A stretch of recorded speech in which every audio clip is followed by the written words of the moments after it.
Welcome to the Startempire Wire Founders Podcast, where we make entrepreneurial founders a top priority. Each episode features risk takers, business builders, community shapers, institutional and government supporters in our local startup ecosystem.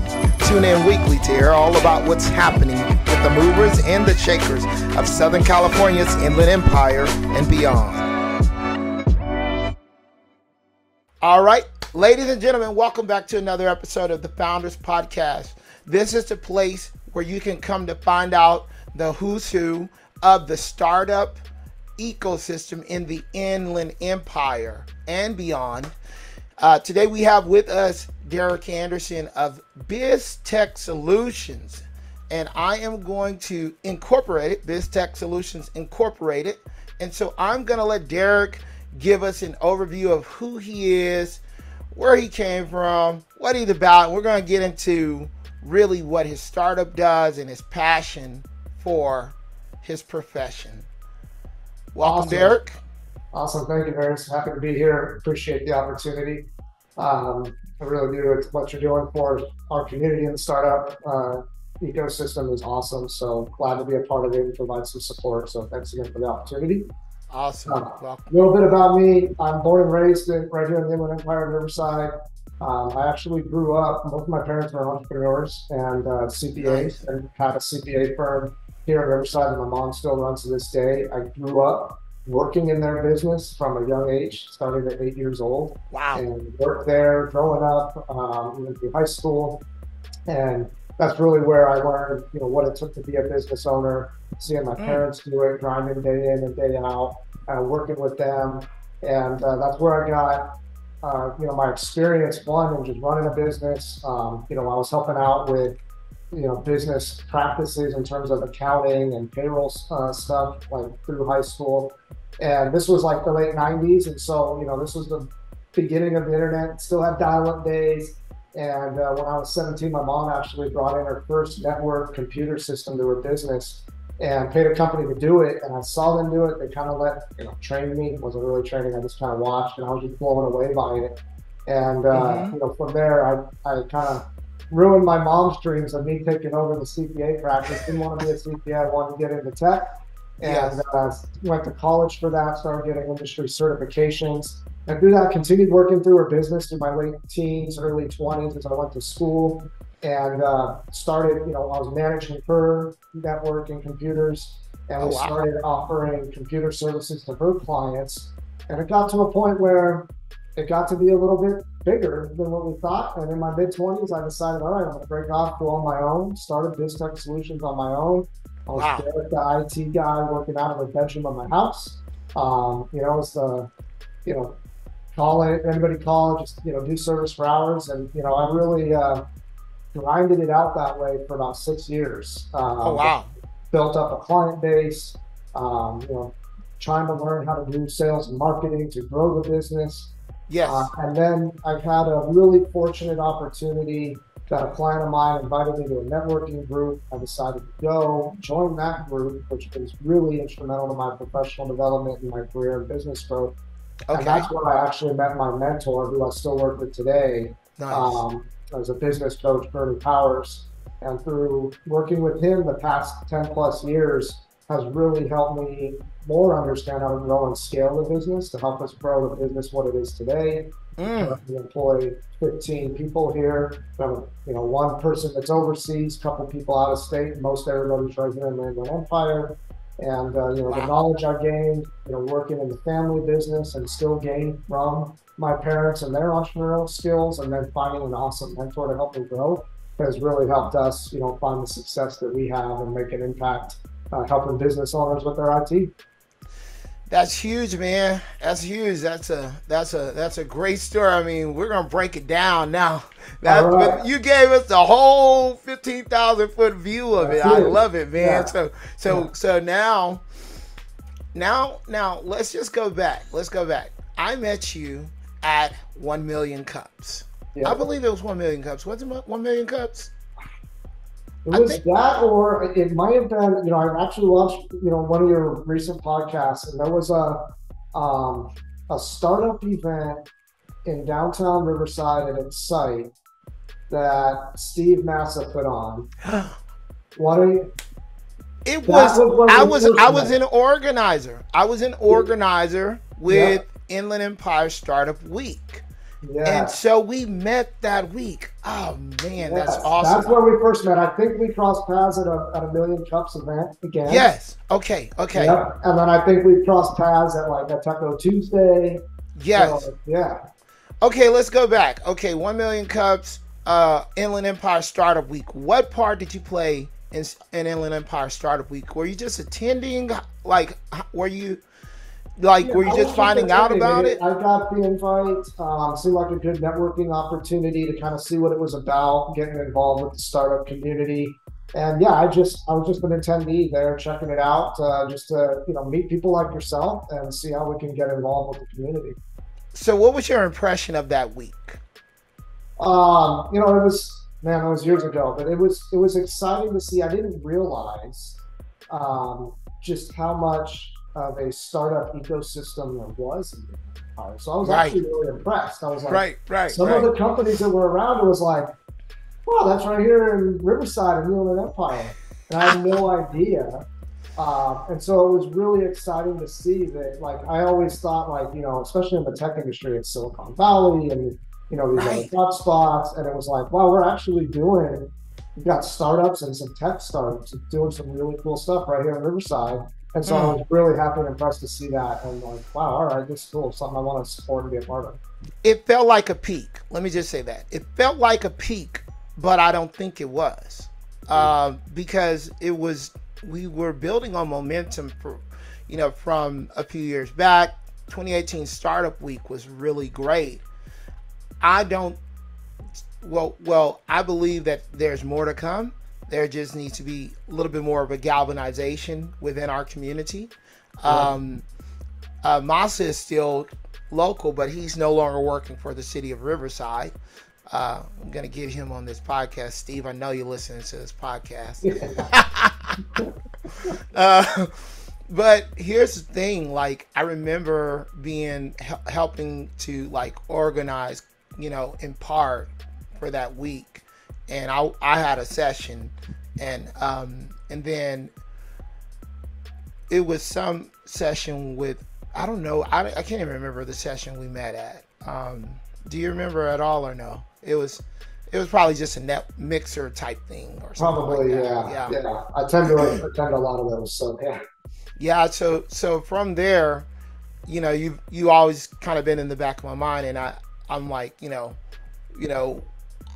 what you offer. Like, Derek is a great resource, and so, like, I always wanted to reach back out to you in different ways. Then I reached out to you for the podcast. I'm like, I just remember, he was grinding, he was hustling, and he's been doing his thing here in the Inland Empire. So tell us a little bit about like Biztech, especially, like, how did you get that? Like, I mean, after you were mentored, what were the specifics of starting your own company? Yeah, so it was a lot of, the experience I gained working with my parents' company, and then them supporting other businesses. I got to see from a back end, at least from a business accounting and management side of what was involved. And then also seeing, from my mom's company, her network computer system, set up from the beginning, it was just mind blowing. And it was like, that's something I want to do, and that's something that businesses are going to need. Yeah. And I mean, here we are. I mean, what business doesn't run on technology? Right. And everything's going to the cloud as well, right? Yeah. Now the cloud's transformed everything. I mean, we're rarely putting a server in someone's office anymore, and that's happening on occasion. But everything. Right. So it was really just seeing that need that business owners, even to this day, still don't fully grasp technology and everything that it can do. And it took people like us that understand technology and understand how it can impact a business, what they can do with it, how they can grow and scale by having the right systems in place. Right. So I want to help the small and medium-sized business market that isn't the big enterprise that can hire a team of IT people to come in and work full time in the IT department. Hey, the small and medium sized market needs somebody at, that they can afford. So basically on like a contractor level where, hey, when they need us, they call us and we help them, guide them and consult them on what's the best technology for their business, how can they leverage things like the cloud, how can they make sure they're protected from hackers and cyber criminals. So we really designed ourselves to be that outsourced IT department for that small and medium-sized business to really lean on everything technology-wise for their business on us. And so we get involved in setting up new systems, moving them to the cloud, making sure it's secure, even going as far as training, consulting them on what the right software is for their business. So, it's one thing to say, hey, we're going to set you up with this awesome, like say Microsoft Office 365 platform, and you can store your files in the cloud. To a lot of people, it's still, what does all that mean? Right. And so we go in and we make sure, hey, this is how we set it up. How do you want it set up? We consult them on structure and organization. And then it's like, all right, now we're going to do some team trainings to show everybody how this works so that they use it right. Because a perfect system, if not used right, is still not a good system. So I think we take it for granted. Like people like you and I take it for granted, right? Because like I think in my mind, I'm thinking like, man, who doesn't know that? But that's me, Yeah, exactly. Yeah. And so like the need for IT is greater than ever these days, right?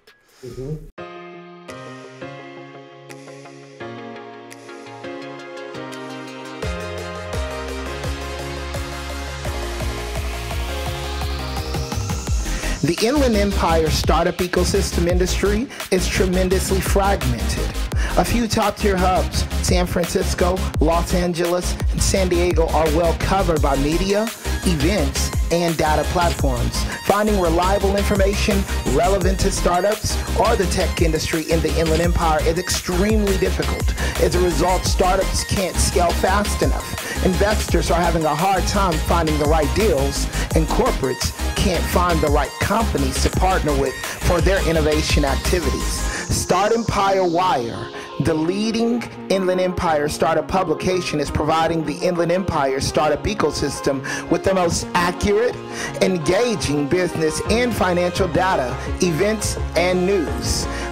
Our reach of entrepreneurs, C-level executives, angels, VC investors, startup employees, key management at innovative corporates, and Biztek is the solution for your B2B or B2C needs. As we build out our platform, we're looking for partners. This is your opportunity to get in on the ground level. If you're looking to align yourself with the local and growing startup and tech ecosystem of the Inland Empire, we have created the platform to get your name noticed and the opportunity for you to grow the recognition of your brand. Contact us today for availability and pricing options. We look forward to our partnership with you.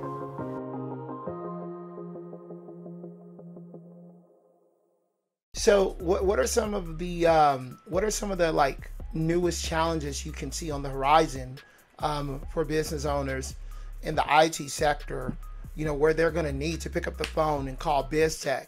They're going to, what are some of the like challenges that may not be traditional, but the newest ones, Sure. Yeah, great question. It breaks down really to three things right now. Number one is leveraging the cloud and enabling a remote and hybrid workforce. Okay. It changed overnight with COVID. It's been 2 years, 2+ years. Companies are still trying to figure that out. So that's a huge need we're still helping clients with on a daily basis. Number two, which is never going to go away, is the cybersecurity side. Yeah. Preventing businesses from hackers and cyber criminals that want to get in, run ransomware, steal data, and basically extort them for money. And that's constantly evolving, right? Security measures get better, hackers get better and find another way in. So it's always this cat and mouse game of trying to stay a step ahead of the hackers and cyber criminals to keep businesses protected. And then the number three thing, which we're really seeing a huge uptick in because of all of the hacking and cyber activity that's out there, is insurance and compliance requirements to businesses. Oftentimes it's commonly thought of like in the healthcare industry with things like HIPAA, that, there's an obligation to protect patient data. Absolutely. In the credit card industry, it's PCI compliance, making sure credit card data is protected. Okay. But now everybody's information is everywhere. Our names, addresses, social security numbers, information like that is stored with so many companies.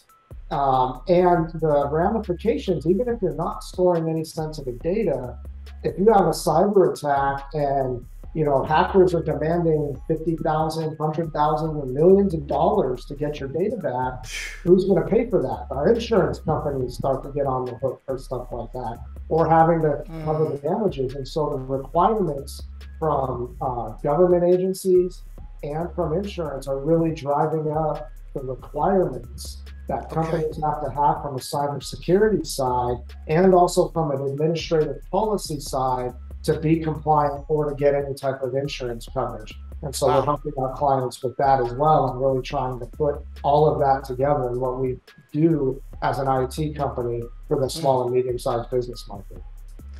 Okay, are there common things that, it's like entry-level, package that you offer, for business owners that you say, okay, every office needs this, every small business needs this type of a setup? What are those common things? Yeah, absolutely. So our standard package is always going to include what business owners absolutely need most above everything else I just said, and that's tech support. Someone to call when they need help. Something's not working right. Maybe they hired a new employee. Maybe they fired an employee or someone's leaving. They need accounts set up. That's the day-to-day support that we're delivering. So we always include that at an unlimited flat rate for our clients. That really helps it instead of as opposed to hourly, right? For a business owner, if we're charging hourly, their bill's up and down, right? That's really hard for a business owner to manage. So they say, hey, here's the rate. This is what it's going to be. And they know what that's going to be consistently every month.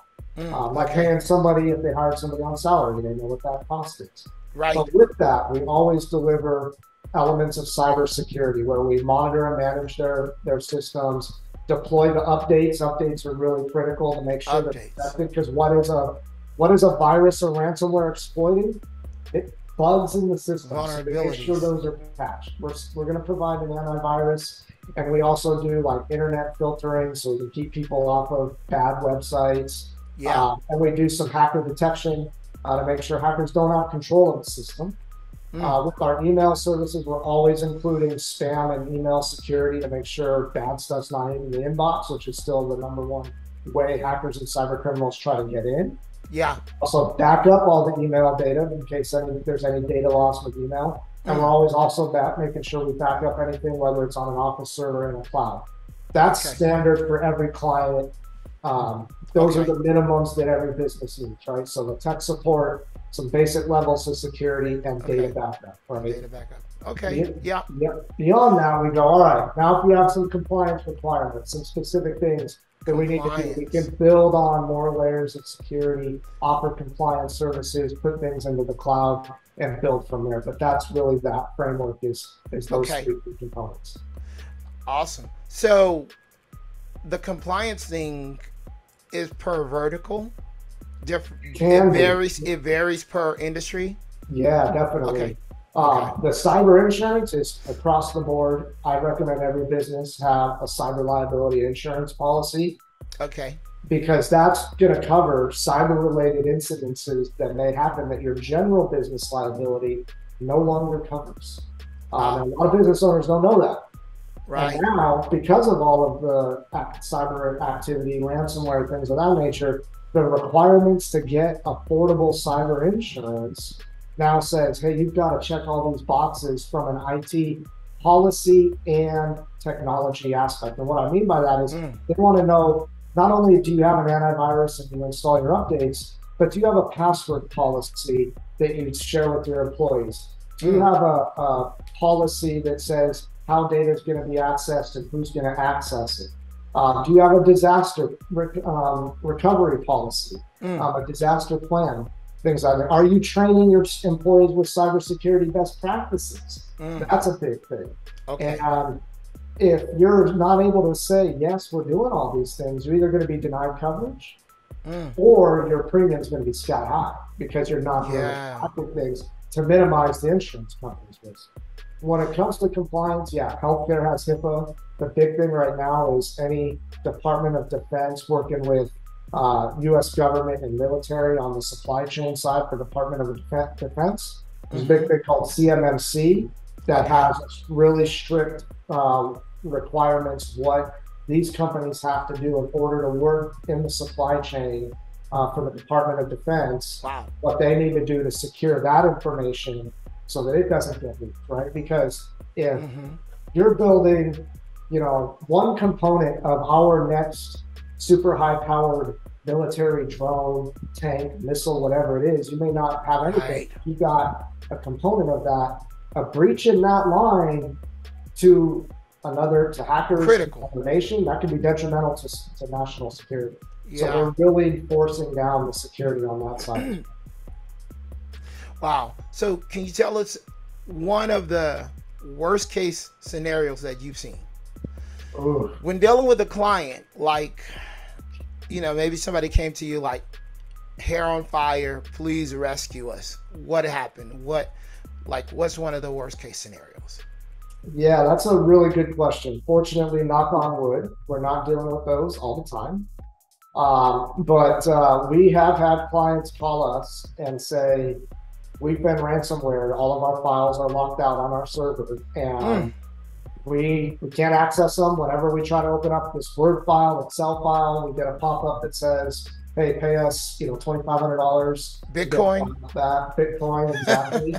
And let me tell you, getting Bitcoin to pay those guys, it's not your regular Bitcoin either. You got to do some nefarious Bitcoin buying, and you're dealing with bad guys. Like, are they really going to give you the stuff, right? And so, it's unfortunate if it's a net new client to us that found us through our marketing, and they're reaching out and saying, "Hey, we've been ransomware and encrypted. Can you help us?" Our hands are tied because we haven't managed the system proactively. Like, the first question is, do you have backups? If they say we don't have backups, I go, there's not much we can do. Wow. We need to contact the FBI. We can get them involved. You can optionally try to pay the Bitcoin and hope that you'll get an unlock code to get your files back. And if there is a backup, then we're going to step in. We're going to try to recover from it. Yeah. I can tell the story. It's been a long time since we've had a client get infected with ransomware. This was really in the early days of ransomware. Unfortunately, we had a great backup system. We just didn't have the best security back then. For what we were protecting our clients. I was actually away in Vegas on a conference. It's about 7:30 a.m. I'm in my hotel room getting ready to go down for the conference. I get a call from a client. Hey, we've got weird error messages. I can't open up these files. And at first I thought, okay, let's look at the error message. So I logged in from my hotel room doing remote support. This is when we were a lot smaller, still pretty much me. And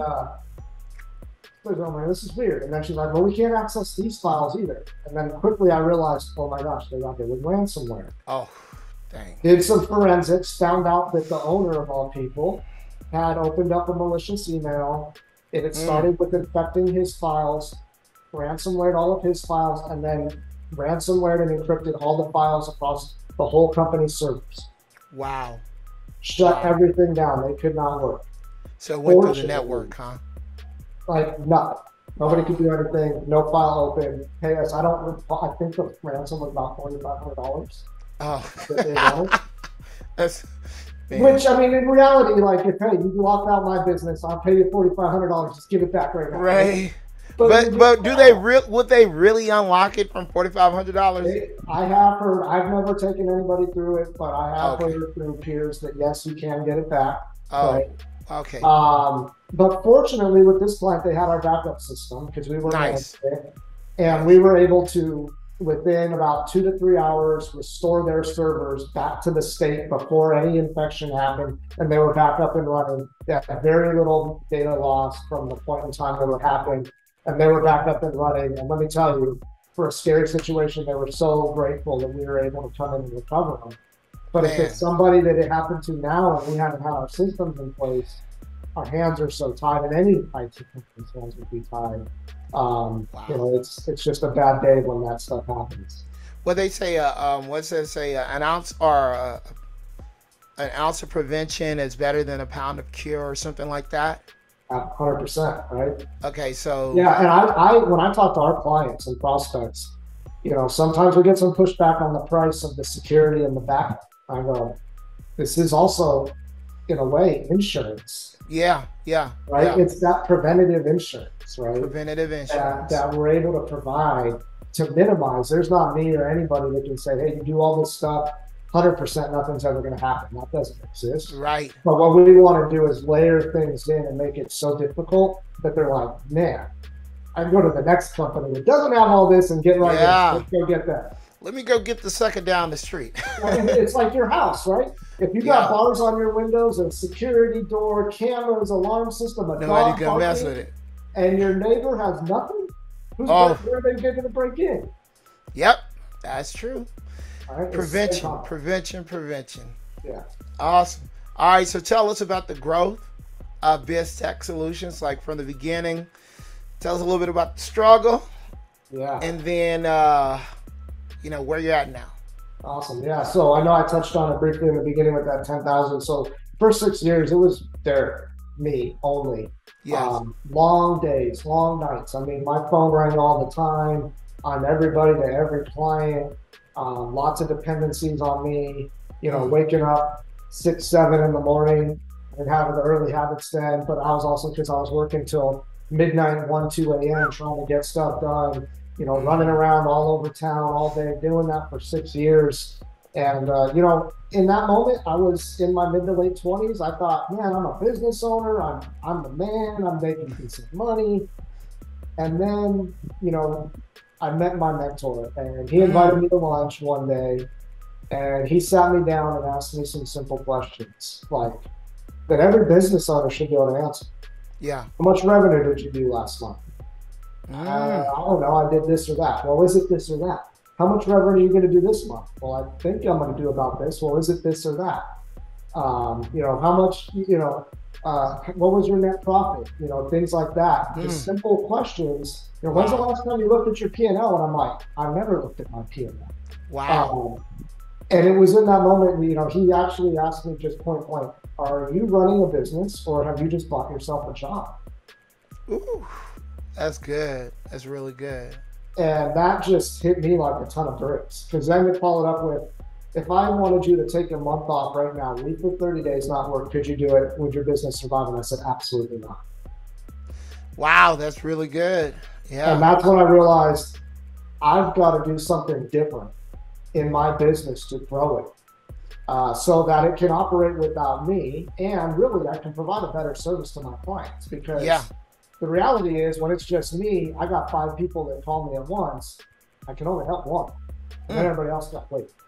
Yes. So that was a big growth moment for me and a big light bulb of like, okay, I'm not really running a business. I've got a job. I'm making money, but running a business is a whole other thing. Whole nother level. And there was a whole lot of growth and challenge with that, because now it was, he coached me into implementing systems and strategies, learning how to do sales and marketing. The big thing was learning how to recruit and hire people. And that's been a big challenge in learning. And even with his guidance, I've had several mishires and still, have every once in a while. Yeah. And so that's been the biggest challenge is, learning how to bring the right people into the business that help you have the right culture and that can help support you in running the business the way you want it to be run, because it's still ultimately my baby, my vision, right? Right. Can they execute it, but can I also bring people in that can help me have a different perspective? So it's not just my ideas, people that can bring fresh ideas in that we can do newer and better things to deliver better service to our clients. Wow. And as we grow, and so that was I started in 2006, so it's 2012, 6 years later, where I met my mentor. Okay. From a numbers perspective, we're talking like first 6 years, $100,000 on average gross revenue in the business. That wasn't take home. I still have business expenses. Now, if we fast forward to this year, we're on track to do about $3 million in gross revenue this year. We have 14 employees, 15 awesome. If you include me. I still work in the business. Yeah. We hired over 6 people in the past year, which has been a challenge in this labor market. Yeah. And we're growing on a consistent minimum 20 to 25% year over year. Some years a bit higher, some years a little bit lower, but on average 20, 25%. And that allows us to add at a minimum 2 to 3 new jobs every year. Yeah. Yeah. And that's in itself is another challenge because we're, a perk that I offer when I'm interviewing candidates is we're a growing organization. So you're coming into this position, the position that you're looking to move up to likely doesn't exist. So you're not waiting for the guy that's been there for 10 or 20 years to leave to have that position. Yeah. You can grow into that position, and I'm going to create it as we grow. Ground level opportunity. Lots of opportunity. Yeah. And so that's been a challenge is like, all right, finding the need for those roles. Can we hire and promote from within for somebody to take on this new role and responsibility in the company, especially when they're at, more of a managerial leadership position, to take those things off of my plate and finding the right people to do that. So those are challenges that I see as we continue to grow that we're always going to have to overcome. We're at a stage right now where I've got to start, I'm working on building out leadership team, people that can really help grow, lead, and manage, and the team, so we can continue to grow as an organization. It's not easy to do, but it's a great challenge to have. That's the great opportunity. It's one of those good problems, right? Absolutely, 100%. Yeah. All right, so you did mention those needs. So, I mean, the next question was really, what are your most pressing needs at the moment? Yeah, great question. Pressing needs at the moment is, we're actually right now in still in an aggressive growth strategy, and we're trying to look for opportunities to merge or acquire with other IT companies, to kind of build into a bigger system. So we're looking for those opportunities. Okay. The other big need is, still trying to find good people. We had a really tough period of time and some mishires towards the end of last year and early part of this year, but then we had a great streak and we really brought in some really strong, excellent people into the organization. That's awesome. And so we're always looking for more really good people to bring in. Human resources. That's always a challenge. That's always our need. And then just that opportunity to continue to grow our business through, mergers and acquisitions. We have a pretty strong sales and marketing engine with us, but that's still something that we're always working on growing, right? Working on building that. Yes. Build that out and have a full-on sales team. We have, myself and another individual doing sales and a person dedicated to marketing, but I need to grow those into those divisions. And that's, as you grow and scale, first it was grow our technical departments. I had to deliver the service. Now I'm finding the ways, how do we continue to grow? And that requires the sales and marketing and the leadership to build in those strategies so that we can grow. And then of course, we'll always be looking for more technical help on the engineering side, cybersecurity side to help deliver those services to our clients. Nice. That's a challenge that's never going to go away that we're dealing with day in and day out. Nice. So, this is probably another repeat question too. It's all good. All right. Top 2 goals, like within the next 2 months. Top 2 goals within the next 2 months. So like I mentioned, we're nearing, so I always have a revenue goal. Yes. And so our revenue goal is to reach $3 million in gross revenue this year. Nice. And doing that is through, our acquiring new clients, servicing our existing clients, helping them implement new systems. Yes. We're a little bit off track on that. We're trending to about 2.8, 2.9. So I gotta find a way to generate that extra revenue before the end of the year. Even if we don't hit it, the growth from last year is still going to be about 25%. So it's still a successful year. That's pushing to hit that goal. That number, I always have a revenue goal and I always have a service goal. And on the service side, we're looking at increasing our response times to get to our clients even faster, to resolve their problems quickly. Because for a business owner, there's nothing more frustrating when, doesn't matter who it is, has an IT problem that's preventing them from working. That's costing that business money in terms of somebody that can't work. They're being paid to be on the clock. They're not able to work. They're not able to produce. So that could prevent them from making a sale. So it's costing them time and money. And so the quicker that we can respond and resolve their issue, increases client satisfaction. How do you track that? So we use a ticket system. Okay. It's called a PSA in our industry. We use one called AutoTask. So if you are our client Various and you had an issue, you can call us. We have an IT support app that you can use on your cell phone. Nice. And it's also installed on everybody's computer. So you can say, it basically guides you through. I have a problem with. Oh, wow. Oh, I can't connect to the internet. Why we have this phone app in case there's a problem on the computer to get to us. And no matter how that's submitted, we create a ticket and that's tracked. It's date stamped with the ticket number. And I know if it came in at, right now it's 10:40 a.m., it came in at 10:40, and then we can run reports on how, based on when it was assigned to an engineer and they started working on it with their time and notes, how quickly we responded. And so everything is, for us within an hour right now. We're trying to drive that down. I want to get it to within 15 minutes. That'd be freaking amazing. Whether it's a building's on fire or someone just got their password. You know what I mean? Like we want to drive that down as quick as possible. So. Very cool. Very cool. All right. So let's get to the long-term goals. Where do you want to be in 3 years, 5 years, and 10 years?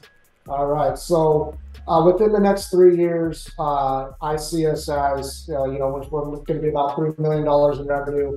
We're probably going to be about $5-6 million in revenue.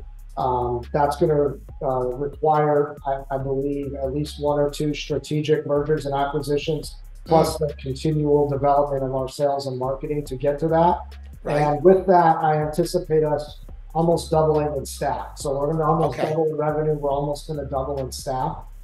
Some of that's going to be, and we've done this recently, as much as I want to provide jobs and continue to support right here in the Inland Empire, that's always our focus. But we've opened up our doors for really global support, right? If we can hire overseas, we will. If we can hire somebody elsewhere in the United States, we're going to do that. And that's to help us, provide jobs wherever, but also kind of keep our costs as low as where we can and scale. Right. So that's really, again, that's the revenue and the service goal. And within that time when we're at that, we should be able to execute where no matter the issue you call in, you're going to get right to somebody every single time, and someone's going to have stuff happen to you right away, not have to queue up for any amount of time. So that's really where I see that. 3 years. That's 3 years, right? 3 years, yeah. Okay. 5 years, we're going to scale that more. 5 years, we're going to probably be in about $7-8 million range. We're going to have, 10 to 15 more individuals. I envision a full leadership team at that point where I'm probably not too involved in the business on the day-to-day. Right. Go to my leadership team and say, how are we doing in this area, this area, this area? Are we executing on it? Letting them implement strategic goals for growth. That's really where that's going to go down to, and always seeking to improve our solutions. I think at that point too, we're probably going to be 100% cloud-based solutions for our clients. There's still some that are in transition. There's still some that are in need, but the way the industry is going, I think at that point in time, 100% of our clients are going to have cloud solutions and also some sort of compliance solution from us to help manage and secure their business. Right. And then that 10-year goal, that's my end game. I'm looking at exiting and selling the business within 10 years. Nice. Moving on to, probably some business coaching or consulting. Could be with startups, could be with other tech companies. How that shakes out is to be seen. But that is ultimately my goal, is to grow the business to a point where, I can sell it and move on to another opportunity. Start a new business. Yeah, I know. That's fantastic. All right, Derek. So tell us, where can people find you? Online, offline? What are all the locations that they can reach out to you, get in touch with you? So best place to find me, I'm heavy on LinkedIn. Connect with me on LinkedIn. You can always go check out our company and services at our website, which is Biztech, Biztek. We spell it a little bit differently. So Biztek-Solutions.com. We've got a lot of information on our website. We're posting 1 or 2 blog articles a week, and those get linked up on all of our social media channels. You can follow us on Twitter, Instagram, Facebook, LinkedIn. We publish everything out there. We have daily posts with informative information, lots of content to protect your business. We have a lot of free reports on our website to get more information. Myself personally, I'm in and around the community. You can see me at Riverside Chamber networking events. The events that you're doing, we were talking about your Founders Night. You can see me there. I'm also involved in a couple of local organizations, one being BNI. My chapter meets every Thursday morning, 7 a.m. at Habanero Mexican Restaurant on Universities. If you guys ever want to come check that out.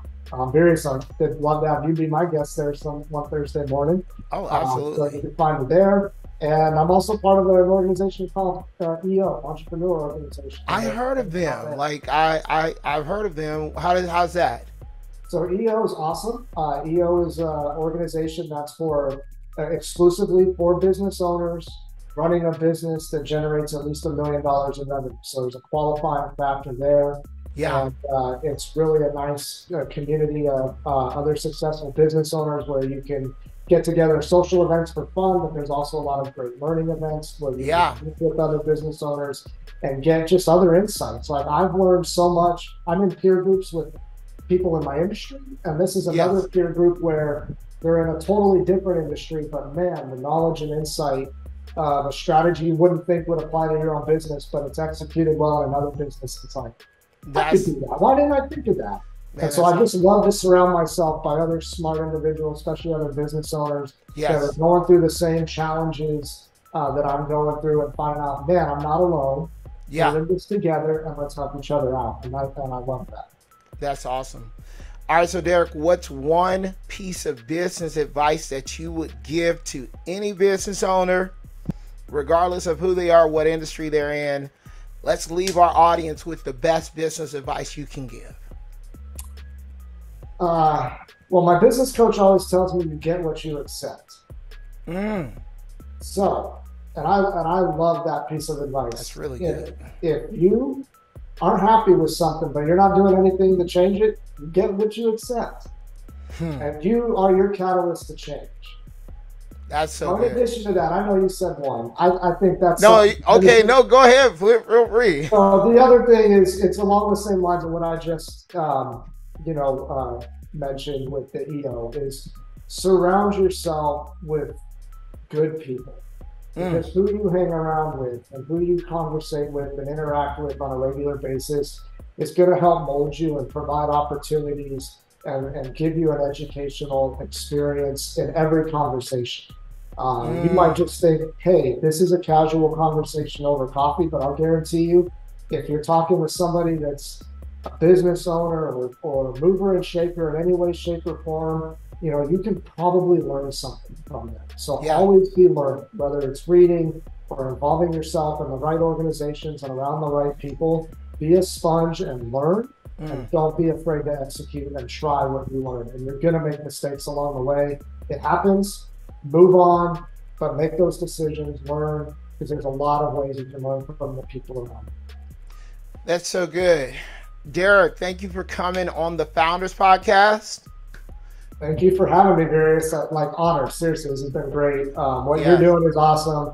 Truly an honor and a privilege, and thank you for the opportunity. Awesome.